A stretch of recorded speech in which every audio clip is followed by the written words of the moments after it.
अभी केंद्र सरकार का जो जवाब आया है सदन के अंदर में, वह उन्होंने यह कहा है कि मांग के अनुरूप हम उस काम को करेंगे। तो हम तो मांग ही रहे हैं कि भाई सरकार में रहते हुए कैबिनेट का फैसला होता है, जो भी नीतियाँ लागू होती है, तो बयान जो इधर उधर आते रहते हैं तो इसके प्रति उन्होंने चिंता व्यक्त की। नीति पर मतभेद है, लेकिन जो लोग हमारे गठबंधन पर सवाल खड़ा करते हैं उनसे हम जानना चाहते हैं। भगचरण दास जी पला पार्टी से खूब है ना प्रेम, ऐसा नहीं इलाज कर रहे हैं। राष्ट्रीय जनता दल के प्रदेश अध्यक्ष जगदानंद सिंह ने एक शर्त रखी है। इस शर्त के अनुसार अगर मुख्यमंत्री नीतीश कुमार राष्ट्रीय जनता दल के साथ आना चाहें तो कुर्सी त्याग कराना होगा। जदयू के मुख्य प्रवक्ता नीरज कुमार हैं, कैसे देख रहे हैं? जगदानंद सिंह बुलावा भेज रहे हैं लेकिन शर्त भी रख रहे हैं। नहीं, किसको बनाना चाहते हैं वो? तेजस्वी यादव को। तो उनमें पात्रता नहीं है क्या? बताइए तो। ये तो घोर कलयुग है ना भाई, कि माननीय जगता बाबू उम्र में ज़्यादा, लंबा संसदीय जीवन, विधायी जीवन, तो उनमें पात्रता नहीं है। वो आउटडेटेड मान लिया अपने आप को, माने आउटडेटेड हो गए जगता बाबू। अरे राजनीति में ठीक है, पार्टी में रहिए, कोई परेशानी नहीं है, लेकिन कम से कम इस सीमा तक मत चले जाइए। भाई आप में क्या कमी है? आप पर तो कोई मुकदमा भी नहीं है, आप समाज में संभ्रांत लोग माने जाते हैं। हाँ, ये ठीक है कि परिवारवाद का आरोप आप पर भी लग गया। तो जगदानंद सिंह अगर मुख्यमंत्री की लड़ाई प्रमोट करती है तब समर्थन कर दीजिएगा? नहीं, हम पहले पूछ रहे हैं कि उनको पहले ये बोलना पड़ेगा कि तेजस्वी यादव को क्यों नेता मानते हैं, उसका कारण क्या है। उस अनुभव, वरीयता या सार्वजनिक जीवन के उच्च मापदंड के रक्षा किए हुए हैं तेजस्वी यादव। आखिर कुछ तो कारण होगा, तब ना नेता माने होंगे।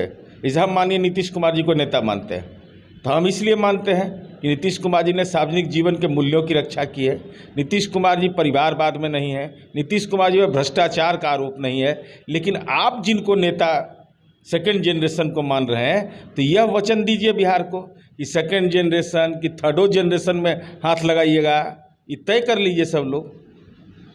इसलिए आदरणीय जगता बाबू उम्र के इस पड़ाव पर जब भी सलाह दीजिए तो अपने बारे में चिंतन कर करके, और बिहार में पेट में कितना भी दर्द रहे और सेरीडोन खाते रहिए, लेकिन जब तक नीतीश कुमार जी को आशीर्वाद जनता का प्राप्त है, वो राज्य के मुख्यमंत्री के रूप में अपनी जिम्मेवारी का निर्वहन करते रहेंगे। बिहार सरकार के ऊर्जा मंत्री ने कहा कि कोऑर्डिनेशन कमेटी बननी चाहिए।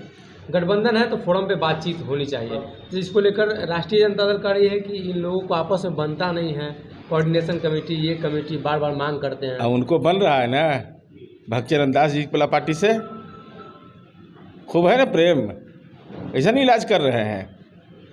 माले को बीपीएल पार्टी बना दिए, विधान परिषद में एक सीट नहीं दिए, आरोप हम पर लगा रहे हैं।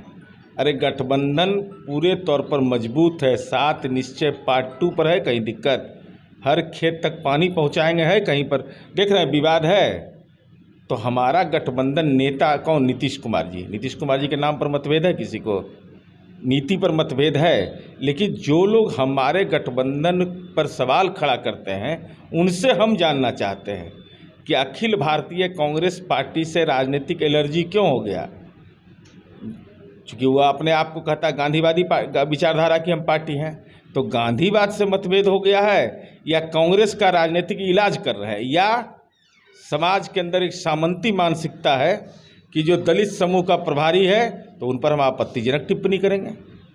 क्या कोऑर्डिनेशन कमेटी की ज़रूरत है एनडीए में? अब देखिए, आप आदरणीय विजेंद्र बाबू हमारे पार्टी के कोर कमेटी के सदस्य हैं, उन्होंने यह चिंता व्यक्त किया कि भाई सरकार में रहते हुए कैबिनेट का फैसला होता है, जो भी नीतियाँ लागू होती है, तो बयान जो इधर उधर आते रहते हैं तो इसके प्रति उन्होंने चिंता व्यक्त किया कि भाई ये नहीं होना चाहिए, ये ठीक बात नहीं है। नीतीश कुमार मुखिया हैं तो उनके फैसलों पर सवाल नहीं होना चाहिए।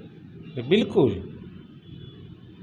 उन्होंने जिस संदर्भ की चर्चा की वह महत्वपूर्ण है कि ऐसे चीज़ों से परहेज करना चाहिए। इसके लिए फोरम बना हुआ, इस फोरम पर अपनी बात को कहिए जहाँ भी हो। तो इस संदर्भ में उन्होंने कहा, और आदरणीय विजेंद्र बाबू अगर कोई मंतव्य दे रहे हैं तो उनसे इतर हमको मंतव्य देने का राजनीति में अधिकार है।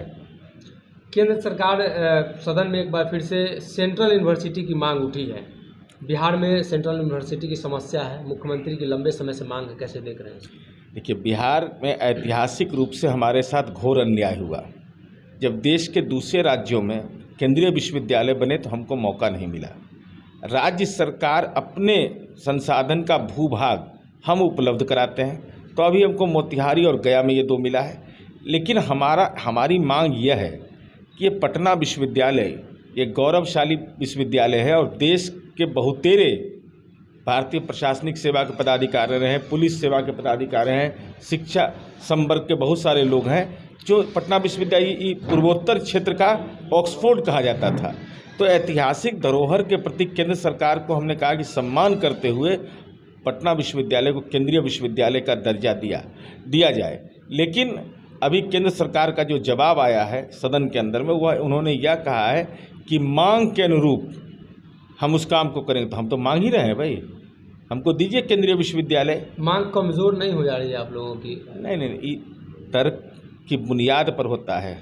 हमारी मांग से आप असहमत नहीं हो सकते हैं, नहीं देना आपके अधिकार में है, लेकिन यह नहीं कह सकते कि हमारी मांग से कौन असहमत हो जाएंगे, कैसे हो जाएंगे। जाति गणना पर हुए, विशेष दर्जा पर असहमत हैं, मांग तो सब किए हैं। हाँ, हम अपनी मांग की निरंतरता बरकरार रखते हैं।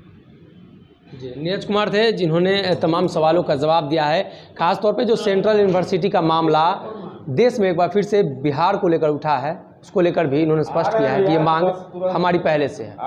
अगर ये वीडियो पसंद आई और वह बिहार के राजनीति और बिहारियत से सरोकार रखेनी तो सब्सक्राइब बटन दबा के चैनल के सब्सक्राइब कर ली। ओजे एगो घंटी बा, ओकरा बटन दबा देला से कुल सटीक और मारक खबर रुआ मुफ्त में मिल जाई। अगर रुआ पत्रकारिता के हमनी के नया प्रयोग में सहयोग कर चाहतानी तो ज्वाइन बटन दबा दी। पेटीएम नंबर नोट कर ली 9386816700। धन्यवाद।